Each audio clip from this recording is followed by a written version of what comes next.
চাওক মঙ্গলদৈৰ যি অপ্ৰীতিকৰ পৰিস্থিতিৰ সৃষ্টি হৈছে মাছ বজাৰত আমি এই গৰিহণা দিছোঁ আৰু গোটেই ঘটনাটো দুৰ্ভাগ্যজনক ঘটনা। এই ধৰণৰ ঘটনা কেতিয়াও হ'ব নালাগে। মঙ্গলদৈ এটা শান্তিপ্ৰিয় অঞ্চল আৰু মঙ্গলদৈত ইয়াত বিভিন্ন জাতি জনগোষ্ঠীৰ মাজত বসবাস কৰি আছে, ভাতৃত্ববোধ আছে ইয়াতে।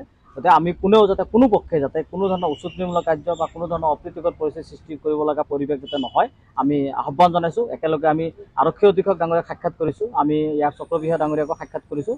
আমি তেওঁলোকক আহ্বান জনাইছোঁ যে যিসকল অপৰাধী তেওঁলোকক ধৰি আনক, তেওঁলোকক জেললৈ প্ৰেৰণ কৰক আৰু যিসকল অপৰাধী দৃষ্টিৰে তেওঁলোকক শাস্তি প্ৰদান কৰক, যিসকল অপৰাধী।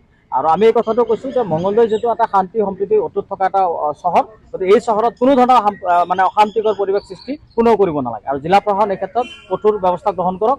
আৰু মুখ্যমন্ত্ৰী ডাঙৰীয়াক আপোনালোকৰ জৰিয়তে আহ্বান জনাম যে ৰাজ্যখনত হ'বলগীয়া যি পৰিস্থিতি দেখা গৈছে, যি পৰিস্থিতি আহি আছে, এই পৰিস্থিতিৰ ক্ষেত্ৰত তেখেত কঠোৰ হ'ব লাগিব আৰু তেখেত আইনৰ শাসন প্ৰৱৰ্তন কৰিব লাগিব।